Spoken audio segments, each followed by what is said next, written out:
Me, a 33-year-old woman, and my husband, a 38-year-old man, are generally happy, but we have an ongoing issue that affects me greatly. I would like some closure and an apology. He prefers to just move on and believes apologies are unnecessary.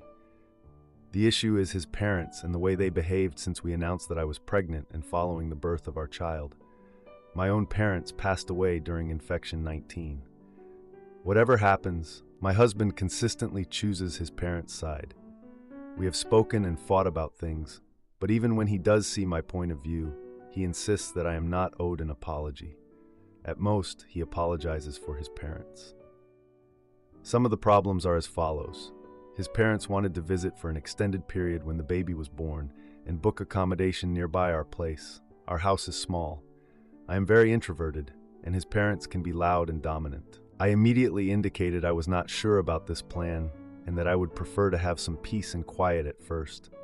I certainly did not want them there around my due date. My husband said he had told them as much, but when my father-in-law visited, my husband asked him to tell my mother-in-law that they had looked for accommodation.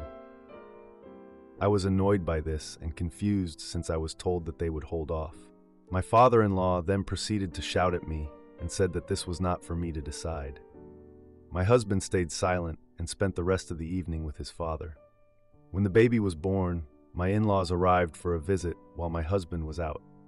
They proceeded to walk in without properly acknowledging me and lifted the baby from his bassinet to take a series of selfies. Not the end of the world, but I felt very uncomfortable. I talked about this to my husband, but he said he did not believe it. When I told him I thought it was hurtful that they never offered to get anything for the baby, he said they had sent him some money. He later admitted he lied about that. Following Christmas, we went to visit them in their house. They announced that they would not get up for the baby on any of the mornings. They did get up to babysit their other grandchildren, and have done so for years, so it is not a case that they are too old. They also newly decorated an entire wall with pictures of the other grandchildren, but there was no picture of my son. He also did not receive a gift since he was too small.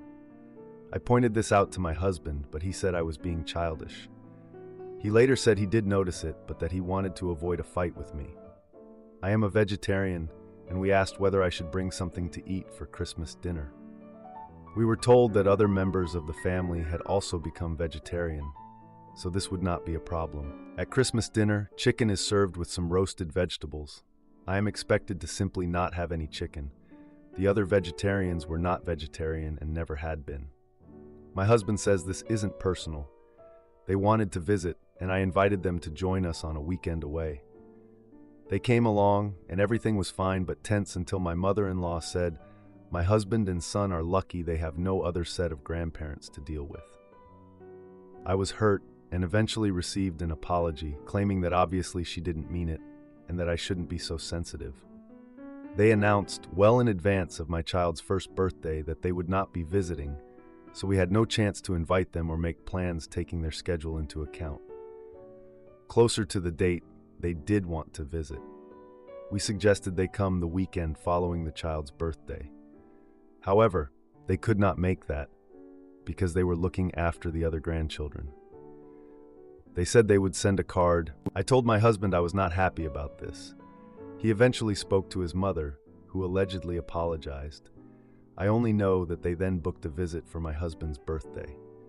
Throughout this, I am expected to pretend everything is all right. I stood up for myself and my own feelings, but with my husband always siding with them, I have stopped addressing it. My husband, meanwhile, refuses to talk to his parents and says my feelings are exaggerated. He does not think they owe me an apology. I am very hurt by all this. Am I being unreasonable? How can I get my husband to understand how it makes me feel? Now for a few comments before the update. Comment 1. He's showing his real character now that you're trapped with a child. Before that, he knew you would, I hope, have walked away if he'd shown disrespectful behavior like this. Now he doesn't care. My advice is to have a long, hard think about whether you want to stay with a man who despises you and sees you as irrelevant in his family's life. This will be your situation for as long as you stay. Even after the in-laws pass away, he will still treat you poorly because this is how he thinks of you. Comment 2. You don't have an in-law problem, but a husband problem, and as you keep choosing to be with this man, you can only blame yourself. What a self-respecting person would do is tell her husband that either he prioritizes their family over his parents, or their relationship is over. If you choose to stay, then this is what your future life will be, always. Now, for the update. 2 weeks have passed since the last family gathering where my husband sided with his parents after their hurtful comments. I decided to host a small birthday party for my kid at our place, inviting close friends and family. I sent out invites, saying no drama allowed, wanting to keep things positive. My in-laws RSVP'd super excited, saying they couldn't wait to celebrate their grandkid's birthday. The night before the party, I overheard my husband on the phone with his parents talking about the menu, which included my favorite dish. The day of the party, the living room was decorated with balloons and a homemade cake. My husband set up the patio for outdoor games while I finished getting snacks ready inside. The in-laws arrived early, and instead of saying anything nice about the setup, they immediately started moving the decorations around. I asked them if everything was all right, but they brushed me off, saying they were just helping. As guests arrived, the in-laws took over the conversation, ignoring my attempts to join in. During cake time, they insisted on taking photos with my kid, blocking me from being part of the moment. Frustrated, I decided to step outside for a breather, where I overheard my husband laughing with his parents about how awkward I was being. I went back to the party, determined to reclaim my space, and announced a game to get everyone involved. The in-laws rolled their eyes, clearly uninterested, but my friends jumped in super excited. The game had silly challenges, which began to lighten the mood, and my kid was laughing. At one point, I teamed up with my kid, and we ended up winning a round, causing loud laughter among guests. The in-laws stayed distant, whispering among themselves. Toward the end of the party, I decided to make a toast, wanting to acknowledge my kid's special day. I thanked everyone for coming, but pointedly mentioned how much it meant to me to have supportive family and friends. After the toast, the in-laws tried to speak, but were interrupted by my friends sharing funny stories about their own parenting struggles. When the party ended, the in-laws tried to talk to me, but I firmly stated I was tired and they should leave. They left annoyed, muttering about how the birthday party wasn't what they expected. A few days later, I was at the local grocery store and ran into a neighbor who mentioned seeing the in-laws at a restaurant nearby. The neighbor casually mentioned how the in-laws were talking about how they didn't care for my parenting choices. I decided to host another gathering, this time a dinner for just my close friends, intentionally excluding my in-laws. The dinner turned into a lively evening where we shared stories and laughter, creating a strong bond among my friends. The next week, my husband mentioned how his parents were upset they weren't invited and wanted to come over. I told him I needed some time to figure out how to handle their relationship, setting a boundary. This convo led to my husband realizing he needed to address the ongoing conflict with his parents. We agreed to meet for coffee the following weekend to talk about family stuff without the in-laws there. Mini update. The coffee meeting with my husband and his parents was tense but necessary. My husband spoke up about their behavior towards me, and to my surprise, they apologized. They also expressed a desire to start fresh. I was cautious but agreed to this, hoping for a better relationship moving forward. Am I the idiot for wearing a gym outfit my boyfriend hates and ignoring his demands? I have been dating my significant other for 2 years and a few months now. I have never been happy with my body or the way I look, but somehow to him, I am the most beautiful person in the world. Recently, I have been losing weight and commented that once I look a little better, I would want to buy one of those 2-piece gym outfits from Lululemon, the ones that are a pink tank top and pink shorts. But he got very upset with me and told me not to wear it ever because it's not appropriate, too revealing, not respectful to him, and will get the wrong attention from men. He told me that those types of clothing are not even acceptable to be worn at gyms, and that his girlfriend would never wear that. I argued with him and told him that he can't control what I wear and that I want to do it for myself because I deserve to dress in something I have been seeing other girls wear and have dreamed it was me for years now. No matter what I say, he doesn't understand, and at times even implies that if I am arguing so much and being so defensive, it's because I really want to get the unwanted attention. He has sent me multiple videos of men and women talking about how unacceptable and disrespectful it is for a woman to not listen to their partners and show themselves off with revealing clothing. I want to explain to him and make him understand that I just want to see happiness in myself and that I am not disrespecting him, but nothing works. Any tips? Additionally, 2 years ago, when my boyfriend and I met, he saved my life. Not in a figurative way. He actually stopped me from taking my own life and was with me through the whole process of getting out of grief and becoming a kinder person to myself and who I am. We are from different countries and grew up with totally different lives, where I was taught from a young age to do things for myself and not depend on others, whether man or woman, for my own safety. While he learned the total opposite, that he has a role and needs to fulfill that role. I understand that when I come here and present a problem and say fix it, people only see one side of it that I provided, so it's all on me. He has taught me a lot, and I have taught him a lot too. Both of us came to this relationship with past issues, I with my loneliness and he with abuse in past relationships. I do see that his reaction might be connected to his upbringing and past abuse. Unfortunately, I still have a hard time communicating because the language he speaks is not even my second language, so it's hard to express my thoughts clearly. Like Gloria from Modern Family, being very smart in Spanish. It's just hard to explain to him, and I feel bad because I get frustrated and blow up when I shouldn't, and he doesn't deserve that, you know? I understand people saying that there's nothing I can say to make him understand, or that he understands but just doesn't care. But is there really nothing I can do to help? I truly believe I can at least make him less uncomfortable about it, you know? And for those who say to not accommodate myself and simply change the fact that I have been wishing to be like the other girls around me and feel pretty in my gym clothes, no, I won't change my choice to wear what I want. I just want to find a way to help him not feel uncomfortable about it because I truly love him. Now for a few comments before the update. Comment 1, your edit has not changed my mind. Know why? Because someone can save your life and still be a controlling jerk. He can be two things at once. In fact, it's actually extremely common for controlling jerks to appear like the perfect guy for a while. They do it on purpose, because they know you'll stay no matter how bad they get, waiting for that perfect man to come back. He showed you who he is. If you choose to stay, that's on you. But this magical solution you're hoping for, where everything works out how you want, that's not going to happen. Your choices are to accept that this is who he is, or leave. Comment 2, he listened to you. He understands. He doesn't care. Nothing you say or do is going to change his mind, because it's not about respect, it's about control. Respect is a two-way street. Sis, take it from this old auntie. Life is too short for putting up with these men. Wear what you want and be happy. Now, for the update.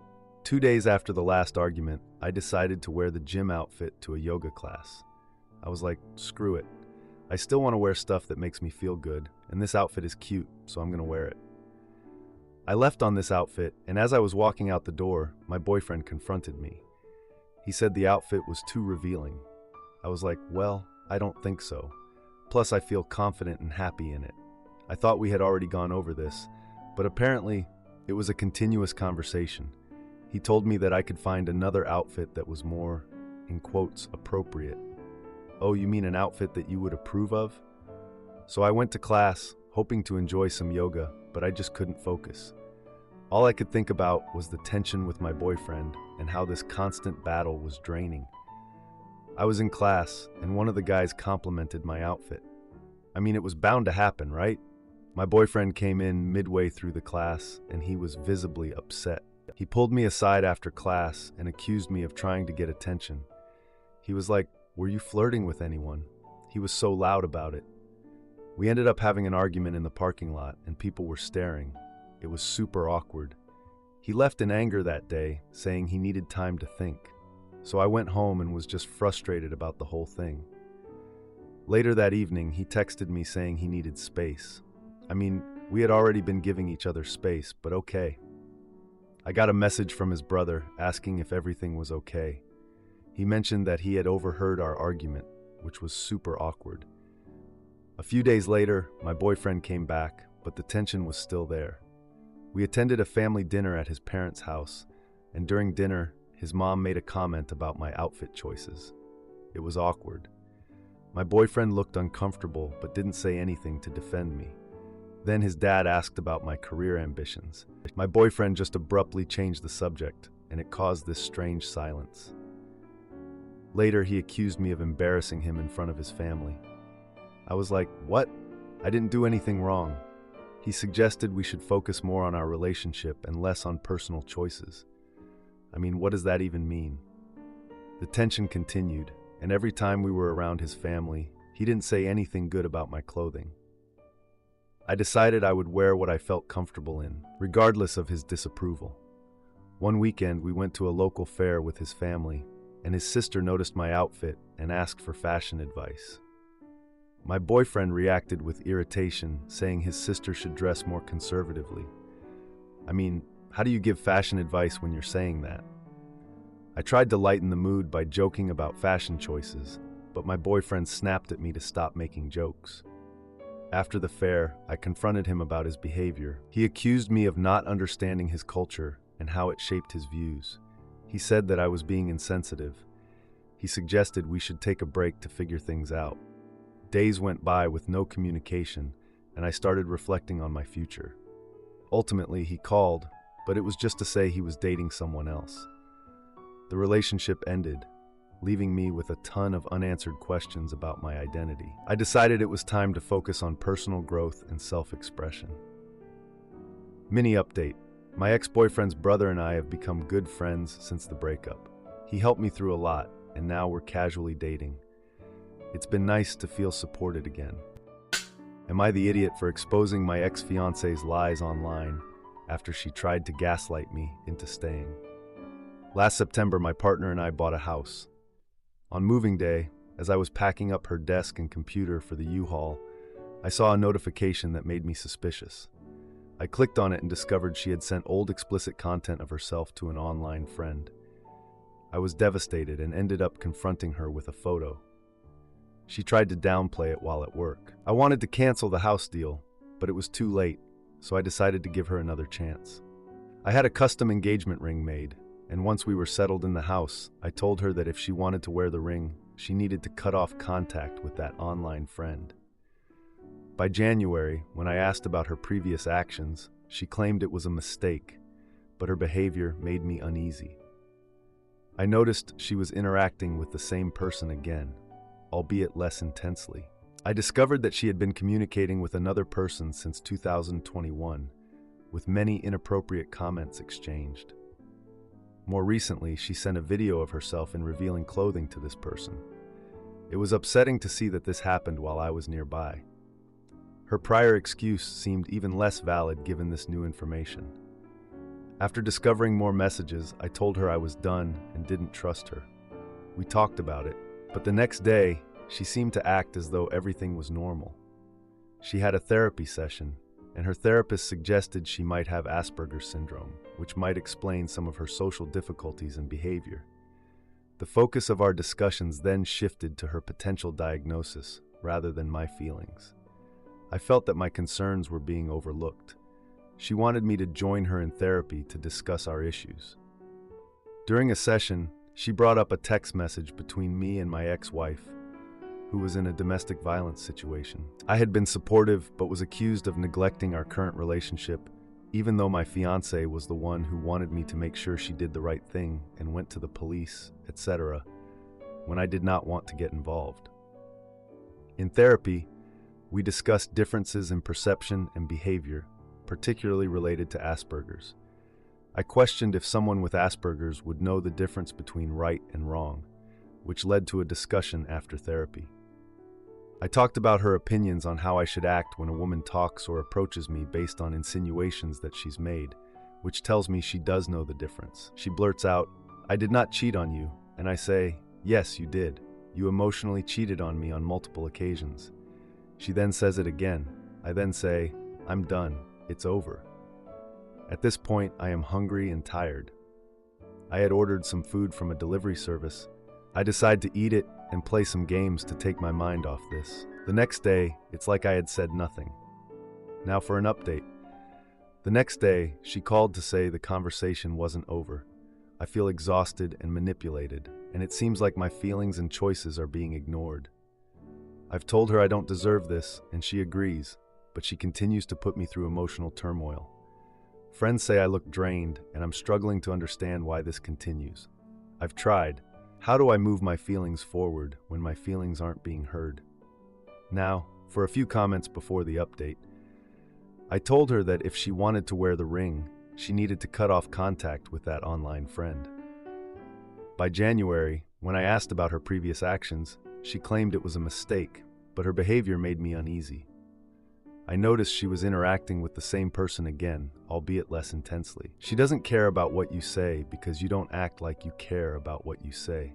Boundaries only matter if you are willing and able to enforce them when they are crossed. Moving into a house together and being engaged is the opposite of enforcing boundaries. Instead, you are rewarding her poor behavior and ruining yourself in the process. Choosing the wrong partner can be super draining, emotionally, mentally, and physically. You gave her 2 chances. At this point, you know she doesn't see what she did as wrong. She lacks empathy, and you feel unsupported. Do you want that for life? Really think about it. She won't change. She's already excusing her behavior. Now, for the update. I'm now a week out from breaking up with my ex, and man, it's been crazy.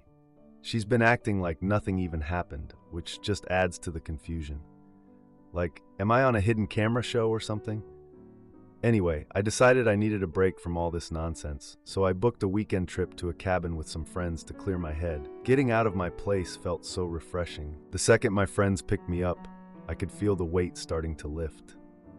We drove out, blasting music, and I was just trying to forget all this crap.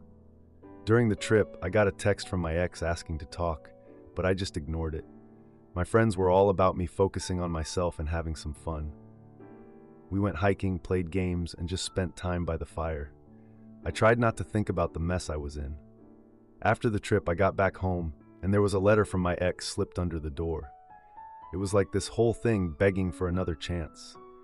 I just tossed it aside and felt so frustrated. Like, how many chances does one person get? Days later, I went to a holiday party at work, hoping to immerse myself in something social. Just a night where I could be around people and not feel like my life was a disaster. At the party, I ran into this coworker, Michael, who used to date my ex. It was random. We talked about work stuff, then he casually mentioned that he had seen my ex out with someone new recently. My ears perked up and I wanted all the details. So I asked him for everything he knew. Michael said he saw her at a local bar, just laughing and being all affectionate. It was like a light bulb went off, and I thought, I need to check this out for myself. The next weekend, I went to the bar Michael had mentioned, just hoping to see what was going on. I walked in, and there she was, sitting at a table with this stranger I didn't recognize. They looked so comfortable, laughing and leaning in close. I felt a surge of anger like, here we go again. I walked up to the table and called out her name. She looked shocked, and the stranger's eyes went wide. I asked why she was at the bar with someone else, trying to keep my voice steady. She started stuttering, coming up with this excuse about being friends. The stranger awkwardly excused themselves, sensing the tension. Then my ex and I started exchanging heated words. She was denying any wrongdoing as usual. I pulled out my phone and showed her the text from Michael about what he saw. She got all defensive, claiming it was just a misunderstanding. At that point, I was done with all the lies. I just walked away, leaving her confused and frustrated. The next day, I decided to vent a little on social media and posted about my experience, tagging her in the bar. It was a long post detailing the whole betrayal. The post went viral among our mutual friends and things got super messy. People were commenting and sharing their own experiences with her. She sent me multiple messages begging me to take the post down. My friends rallied around me, supporting my decision to expose her. It felt good. I wasn't the only one. Her reputation took a hit, and I started getting awkward encounters at work and social events. The post did its job, and I started moving on. I even got messages from others who had similar experiences with her. A week later, she finally reached out in desperation, asking to meet in person. I agreed, but only to discuss the future and set boundaries. I wasn't about to get roped in again. When we met, she apologized a lot, but I stayed firm. She offered to change, but I just decided to end all contact. I blocked her on social media and on my phone. I wasn't going back. I was done.